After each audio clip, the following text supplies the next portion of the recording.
Hello, welcome to Property Development Institute. I'm Steve Chandler. Today, we're going to be talking about what I call Property Development Sequence Part 3. And this is where we're going to be talking about canvassing. If you've been canvassing to try and find a site, that's sending out letters, knocking on doors, making phone calls, whatever it is that you have been doing to try to acquire a site, to locate a site, find a site, it's really important that you understand to follow up. One of the biggest mistakes that people make is that they will send a letter to 100 properties, 300 properties, and expect those people to call them. Now, unless you're saying in your letter, I'd like to give you a kilogram of gold or an ounce of gold, whatever it might be, pardon me, you're not going to get a phone call unless they are absolutely certain that that was what they wanted to do. Whatever's in your letter is what they wanted to do. Generally speaking, when we canvass, what we're trying to do is trigger a little bit of interest to get someone to call you. Now, in my experience, rarely does that happen. And, to get 1% of people to actually call you back might actually be quite successful. So, I've had 0% of people call me from some letter batches, and I've had 100% of people call me. It all depends on what's happening in the area and how aware the landowners are about the development potential of their land.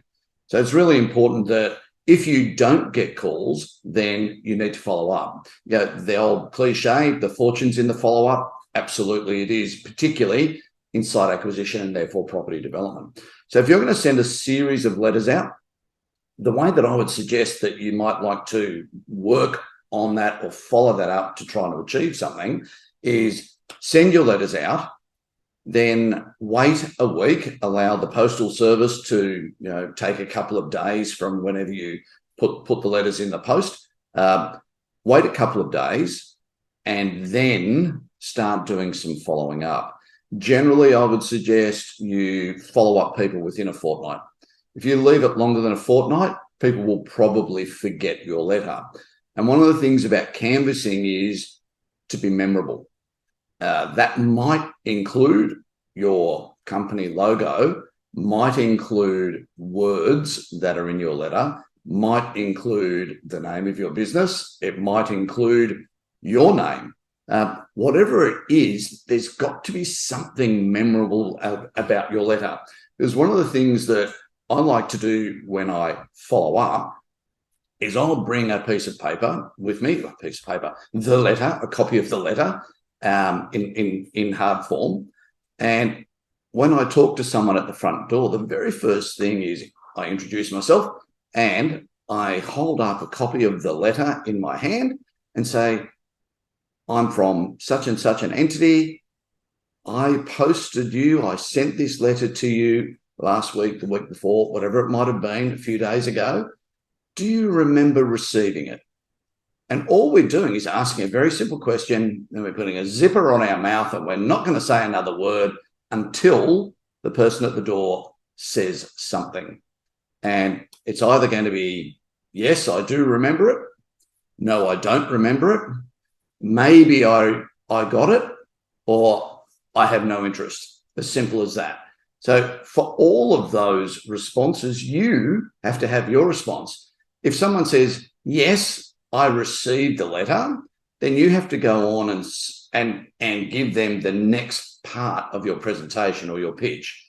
And that is about arranging a meeting with the person at the door and their partner. Because what we need to do is we need to meet with the decision maker, because the person at the door may or may not be the decision maker in that household. So it's very important. You want to arrange a meeting with the couple to be able to determine or to present to both parties, but particularly you're getting in front of the decision maker. So that's what you want to do. If they say, no, I don't remember getting it, give them a copy of the letter.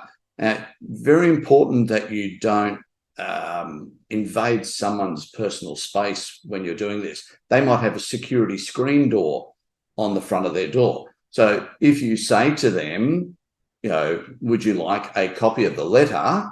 If there's a screen door there, immediately follow that with, I'm happy to slide it under the door if you wish. Never make someone feel compelled to open the door to you. They need to feel safe and secure. You must not be a threat to them whatsoever. So always meet someone's needs in regard to personal space, security, etc. Remember, they have no idea who you are, and you could be anything, and they just need to protect themselves. So don't force them or put the pressure on them to open the security door. You might not even be able to see who they are through the security door. It might be dark inside the house and you can't see them, but they can see you clearly through the screen door. So don't be alarmed at that. Just live with it. Remember, you are not in the position of authority here. They are in control, and you must allow them to have control so that they feel comfortable. So once you've done that, then the other thing was I don't remember. Again, the same thing. Well, allow me to give you a copy of the letter I sent you. The idea is once they get that letter and they read it, they're going to go, oh yeah, okay, I either remember getting it or I don't. The beauty of this letter is it's an icebreaker. The whole intention is to be able to give you a little bit of time to build a bit of rapport and for the other person to feel comfortable. At that point in time, you're able to discuss more freely and openly about why you're there. And remember, your whole ideology, the target that you want to achieve is to arrange a meeting. You need to sit down with the decision maker, and you do not know who that decision maker is unless they tell you, I own the property myself, in which case they are the decision maker. Or they say, I'm my husband died, or my wife died, my partner died, something like that. Then you know that they are decision maker. It's always, again, important that whomever you are meeting with feels comfortable. So if it is, for example, an older lady whose partner had passed away and they are the only one who owns the property, suggest to them that they bring one of their children over for the meeting. Never try to meet with them alone, because again, from a legal perspective, older people, their competence can come into play. So you could spend a lot of time, end up signing up, for example, an option agreement to acquire their property. And from the legal perspective, one of their kids gets involved after, not knowing that's what's happened, and they can challenge it from a legal perspective, saying that, mum or dad wasn't competent and you preyed on the elderly, those sorts of things. So we want to try and avoid that.